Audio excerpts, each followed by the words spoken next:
Oke ya, coba ini perhatikan sungguh-sungguh 3 tipe doa. Ini kesaksian dari orang yang dulunya adalah penyembah setan, penyembah iblis. Jadi ini bisa memberikan rahasia bagaimana di dunia roh gitu ya, di dunia roh. Nah, dia adalah penyembah iblis. Waktu itu sering nyerangi gereja-gereja, nyerang gereja waktu penyembahan dia berusaha untuk masuk, untuk berusaha menguasai. Nah, terus setelah itu dibuatnya bertobat. Jadi akhirnya setelah bertobat dia kasih tahu ke hamba-hamba Tuhan. Dia berkata seperti ini dalam doa.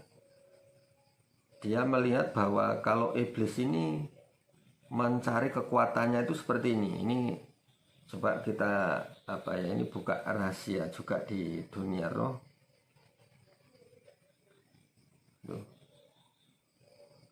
Nah, di dunia roh ini seperti ini. Untuk nambah kekuatan roh-roh ini, jadi roh-roh ini kan bisa melayang-layang kemana-mana. Nah, roh-roh jahat ini bisa kemana-mana terus mencari tempat.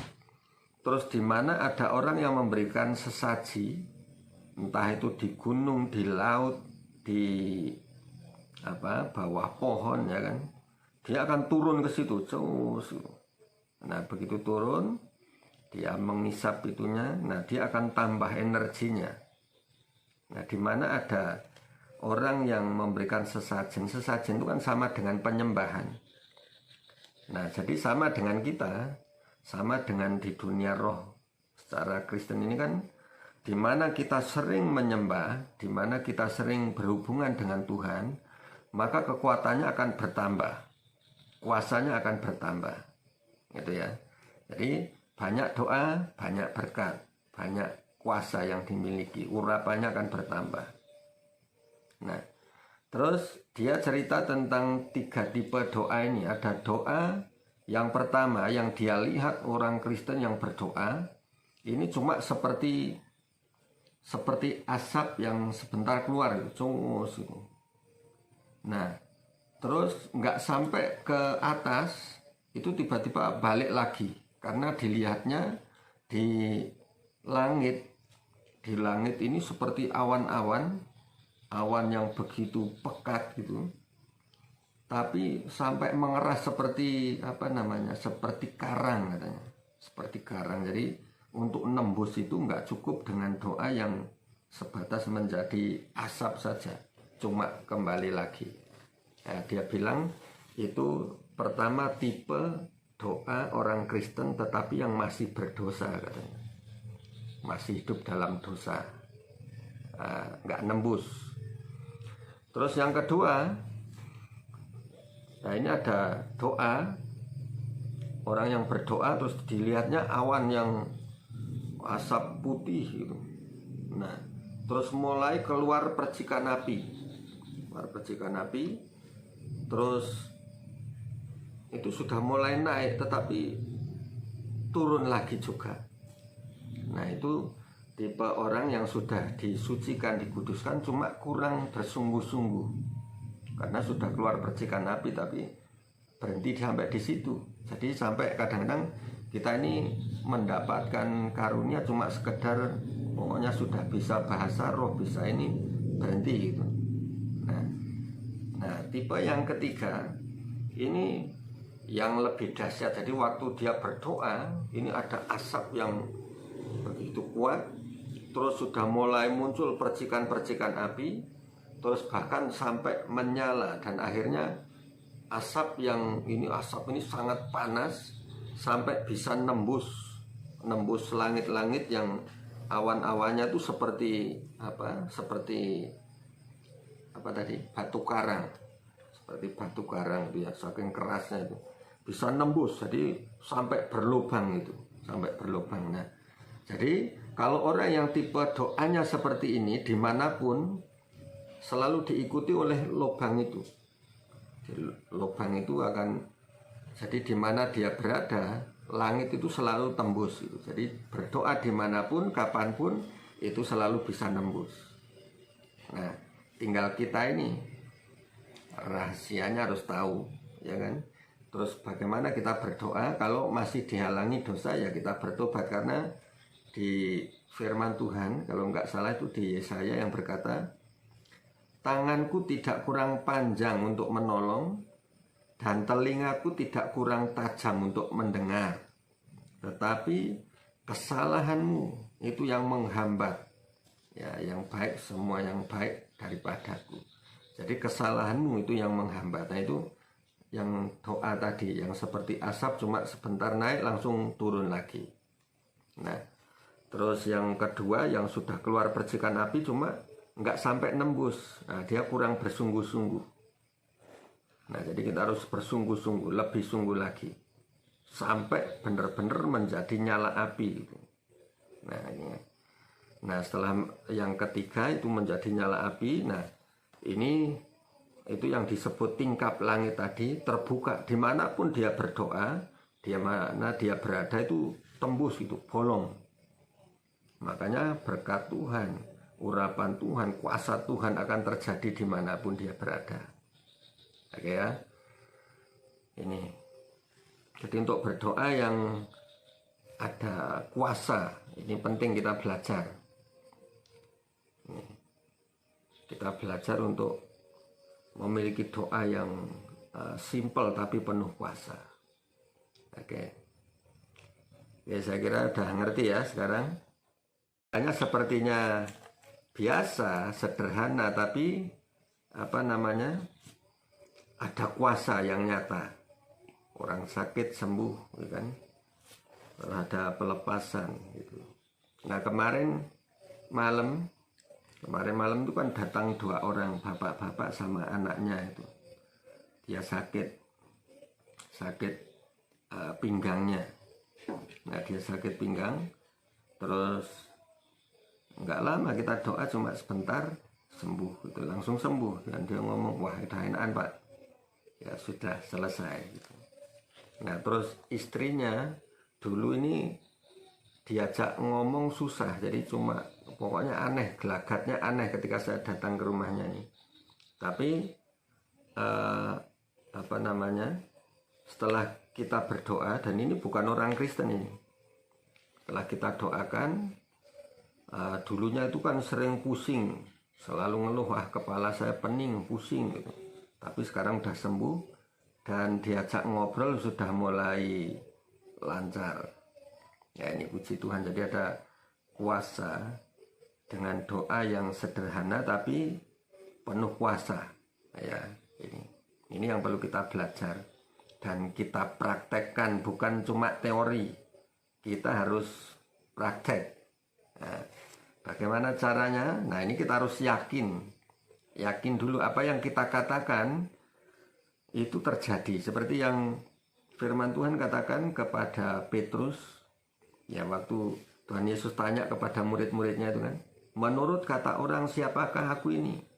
Aku adalah nabi ini, nabi itu gitu kan. Tetapi kepada Petrus Tuhan Yesus bertanya, menurut kamu siapakah aku ini? Engkau adalah Mesias, anak Allah yang hidup, katanya. Nah, terus akhirnya Tuhan katakan, kepadamu akan kuberikan kunci kerajaan surga. Apa yang kamu ikat di bumi akan terikat di surga. Apa yang kamu lepas di bumi akan terlepas di surga. Nah, itu yang perlu kita yakini. Jadi apa yang kita ucapkan, kalau saat kita ngomong kepada iblis, aku ikat engkau di dalam nama Yesus, yakin di dalam roh itu sedang terjadi, ikatan sedang terjadi ke roh itu. Dan ketika kita berdoa untuk melepaskan kutuk, segala ikatan, aku lepas dalam nama Yesus, maka percaya saat itu juga terlepas. Gitu ya, sakit, penyakit atau apapun, nah itu kita yakin.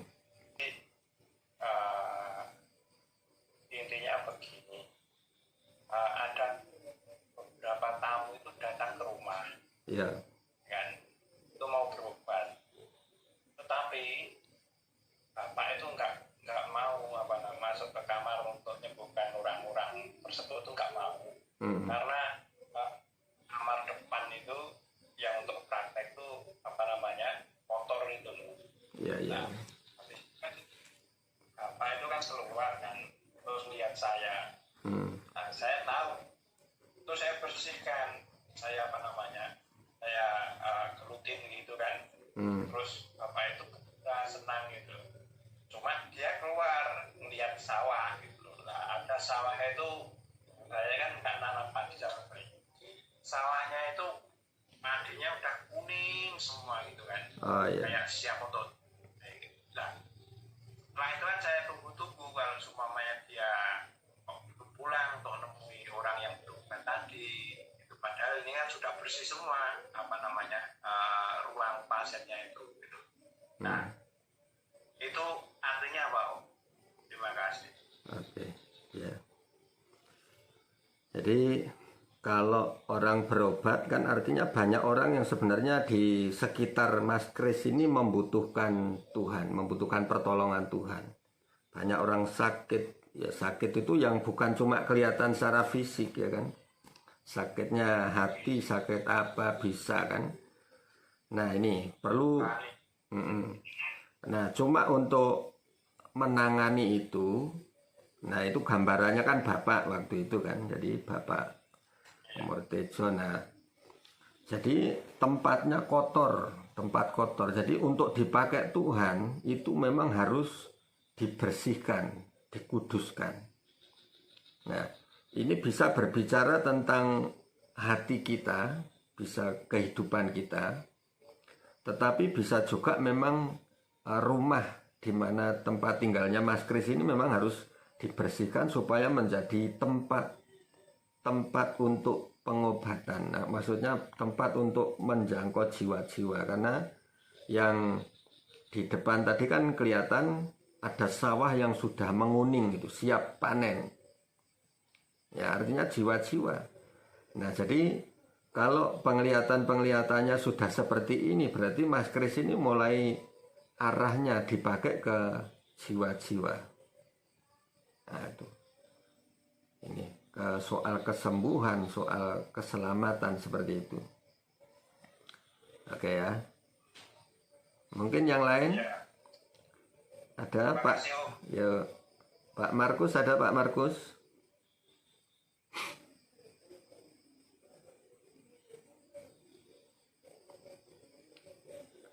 Keliru. Gimana Pak?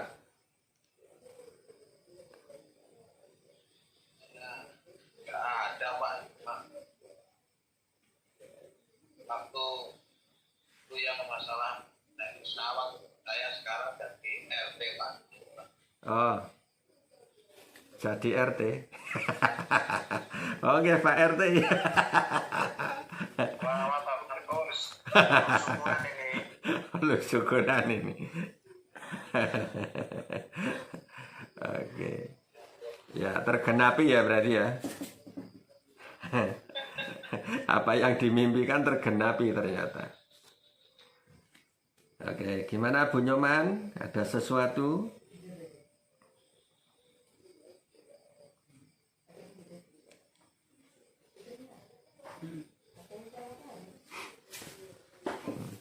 Oh, aman. Oke, aman. Mbak Suci gimana Mbak Suci? Sama Mbak Dwi ya.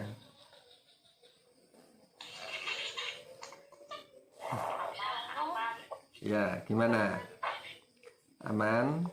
Tapi dengan firman ini gimana? Dengan renungan ini kira-kira ada yang diberkati loh dengan firmannya tadi. Gitu ya. Jadi proses itu harus dialami gitu ya. Sekarang lagi ngalami. Ya, apa itu? Sudah itu apa tuh sedikit demi sedikit sudah ada itu perubahan. Amin, amin. Puji Tuhan. Oke. Puji Tuhan. Mbak Di mungkin mau kasih kesaksian. Oke, boleh sharing ini santai. Jadi makanya renungannya saya bikin sedikit ya. Gimana Mbak Dwi? Itu habis doakan Pak di apa Pak Bapak kemarin itu anak saya sekarang sudah di Jember. Oh, kerja. Terus itu masih sekolah sama ini tadi saya telepon katanya medikal. Puji Tuhan. Dah. Terus katanya kemarin itu kan hari Kamis kan mau diberangkatkan ke Jember, ternyata dibatalkan, di cancel. Terus anak saya telepon, salah saya apa tuh Bu, kok saya di cancel? Terus dia itu nggak tahu nih, saya bilang gitu. Terus ternyata punya telepon kembali, katanya kamu mau dibedakan, dispesialkan. Wah. Terus kamu mau dicarikan job yang orang Kristen di Jepang sana. Puji Tuhan. Iya, iya. Katanya seperti itu. Terus saya bilang sama anak saya, kalau habis didoakan sama Bapak, wah itu berarti ya dari Tuhan loh Bu. Dia bilang itu, makanya kamu harus setia sama Tuhan. Kalau pulang ke kampung, pergi ke gereja, jangan kalau disuruh ibu, katanya telat, katanya nggak boleh gitu. Ada alasan ya. Katanya.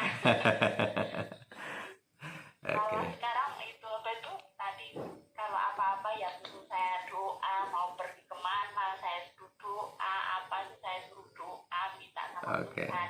Terus dia bilang, ya Bu, makasih. Apa itu atas yang udah aku alami sekarang ini. Terima kasih Ibu yang selalu doain saya, yang terima kasih untuk semua yang mendukung, yang doakan saya dan apa itu dipulihkan keadaan kita Bu, katanya anak saya. Ya itu semua Tuhan yang apa itu ngasih pemulihan dengan kita, saya bilang gitu. Makanya kita harus mendekat terus sama Tuhan, jangan sampai enggak gitu. Saya bilang Ibu, saya pasti itu ingat kata-kata Ibu, harus rendah hati toh Bu, saya bilang gitu. Puji Jangan Tuhan. sombong, rendah hati, saya bilang gitu. Ya cuma itu saja, itu kesaksian dari saya. Semua Tuhan yang apa itu sudah mengatur, Tuhan sudah apa itu ngasih jalan keluar dalam segala apa yang sudah saya alami. Saya sudah mengampuni, sudah dibukakan sedikit itu. Ada perkembangan. Puji Tuhan. Ya, puji Tuhan ya, semua. Jadi ini sudah ada kesaksian luar biasa. Ada perkembangan. Nah. Ya, terus gini. Kita perlu mempelajari juga. Jadi selain kadang-kadang kita ini mengandalkan kekuatan sendiri.